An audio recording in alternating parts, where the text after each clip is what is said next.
सुख मिलेगा, हम आपको कैसे बताएं। वो भगवान का आशीर्वाद होता है। जब कोई बूढ़ा, कोई बीमार, कोई असहाय, और जब आप उसकी सहायता करते हो तो उसके हृदय से जो आशीर्वाद, वो सुख जो मिलता है।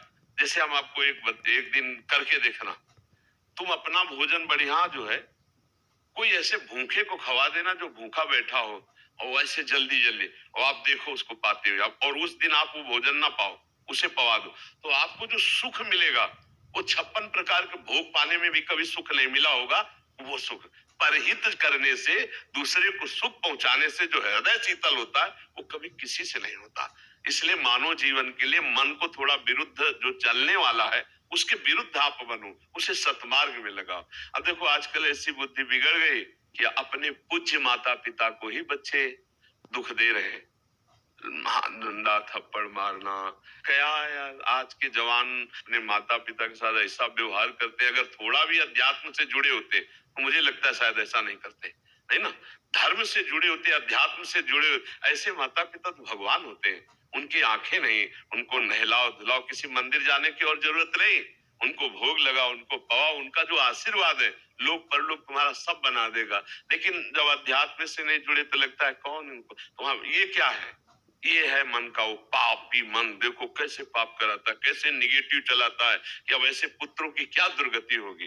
तो कभी अगर ऐसा ऐसा अवसर किसी को मिले कि कोई फुटपाथ में ऐसे तड़प रहा हो, तो आपको जरूर लगेगा कि काहे को बोझा ले, लेकिन आप उसका अगर बोझा ले लिए तो भगवान तुम्हारा बोझा ले लेंगे। जन्म जन्मांतरों के पाप नष्ट हो जाते हैं। जब ऐसे दीन दुखी आशीर्वाद देते ना, उसे भगवान का आशीर्वाद समझना है। और जब माता पिता अंदर से साथ देते ना कि भोगोगे, तो फिर भगवान भी नहीं टाल पाते, फिर भोगना पड़ता है। इसलिए धर्म से चलो, किसी का अपराध मत करो, गंदी बातों में मन को न जाने दो, खूब नाम जप करो, यही मनुष्य जीवन का लाभ लो। मनुष्य जीवन एक दिव्य जीवन है, इसका एक दिव्यता का लाभ है। यार देखो, अगर हम ना चाहे तो पूरी बाजार से निकल जाए कोई सामान, दुकान की आके हमारी लिपट थोड़ी जाती है। हम जहाँ खड़े होंगे, जहाँ खरीदेंगे, वही जो वस्तु हमें मिलेगी। तो अगर हम निश्चय कर लिया कि मुझे मांस नहीं खाना, मुझे शराब नहीं पीना, मुझे पराई माता बहनों की तरफ गंदी दृष्टि नहीं करनी, तो मुझे कौन गिरा देगा। आप सोचो, हमारे निश्चय में कमजोरी, तभी हम डरते हैं कि कहीं गिर ना जाए। ऐसा कैसे है?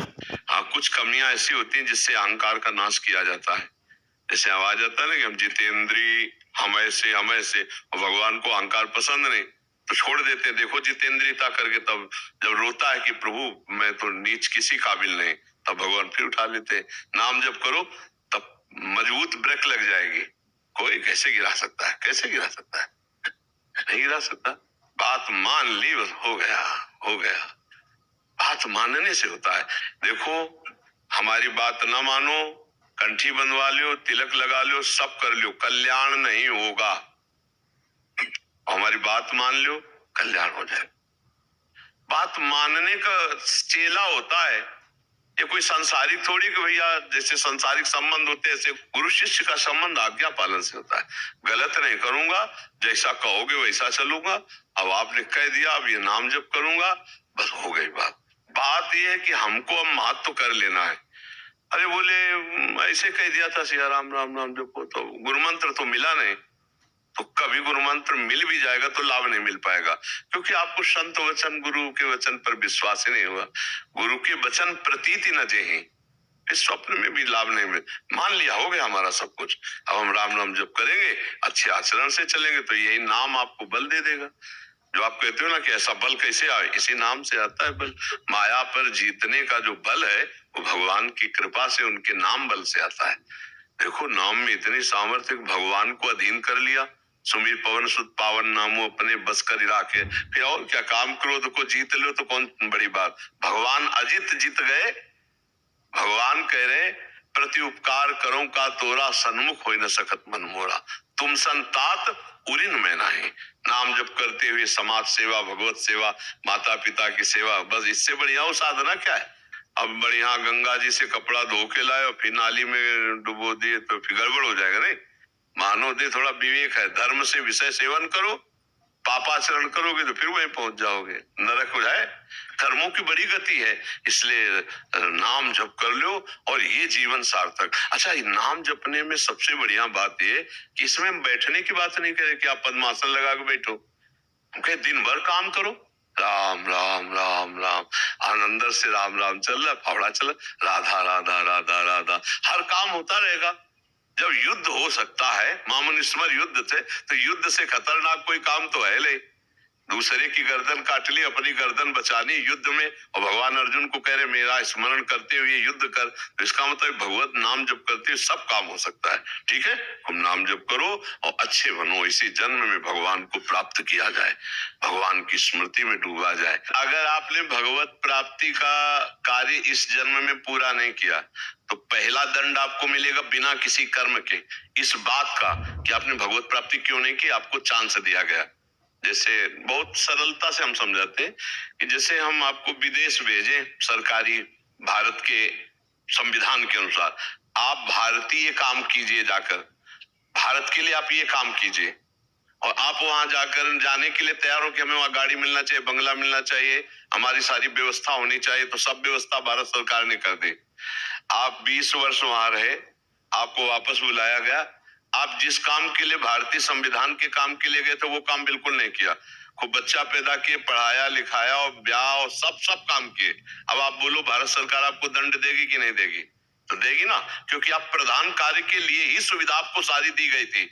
तो मानव देह केवल संस्कृति मांझ बरियाई के पायो, जो मानुष देह वृथा कत डारत, संस्कृति के चक्र को रोक कर भगवान ने कबहू करी करुणा नर देहि, देत ईश बिनु हेतु सनेहि, बिना किसी कर्म के अहेतु की कृपा करके आपको मानव दे दी कि जाओ नर्तन कर फल विषय न भाई, भजी राम सब काम बिहाई, साधन धाम मोक्ष कर द्वारा, पाई न जे परलोक संभारा, सो परत दुख पावई, सिर धुनि धुनि पछताए, काले कर्म ईश्वर मिथ्या दोष लगाए। तो हमारा भाग्य नहीं था, हमारा भाग्य से भजन नहीं होता, भजन से भाग्य बनाएंगे हम, भजन से हम पूर्व कर्मों को मिटाएंगे, भजन से हम भगवत प्राप्ति करेंगे। जो न तरह भवसागर असमाज नर पाए, स्वति निंदक मंदमति आत्महनन गति जाए। वो आत्महत्यारे की गति को प्राप्त होता है केवल इस बात के लिए कि तुम्हें मनुष्य शरीर मिला, सारी सुविधाएं दी गई, लेकिन तुमने अपना काम नहीं बनाया। 83,99,999 योनियों में कोई एक भी ऐसी योनि नहीं जिससे हम भगवत प्राप्ति कर सकते, केवल ये मानव देह थी, और उसको तुमने विषय सेवन में प्रपंच में नष्ट किया, तुम विशेष दंड के पात्र हो। कृपा हुई और तुमने उस कृपा को ठुकराया, अब भोगो अन्य योनियों में। अब पता नहीं फिर किस कल्प में भगवान की कृपा होगी और मुझे मनुष्य शरीर में, इसलिए मुझे इस जन्म में भगवत प्राप्ति करनी ही करनी है, इस पे हमें छूट नहीं रखनी। अब भगवत प्राप्ति किसे कहते हैं समझना तो पड़ेगा ना, कि भगवत प्राप्ति किसे कहते हैं। मोक्ष को तो समझे, तो मोक्ष ऐसे थोड़ी होता, उसके लिए साधना बहुत कठिन साधना है।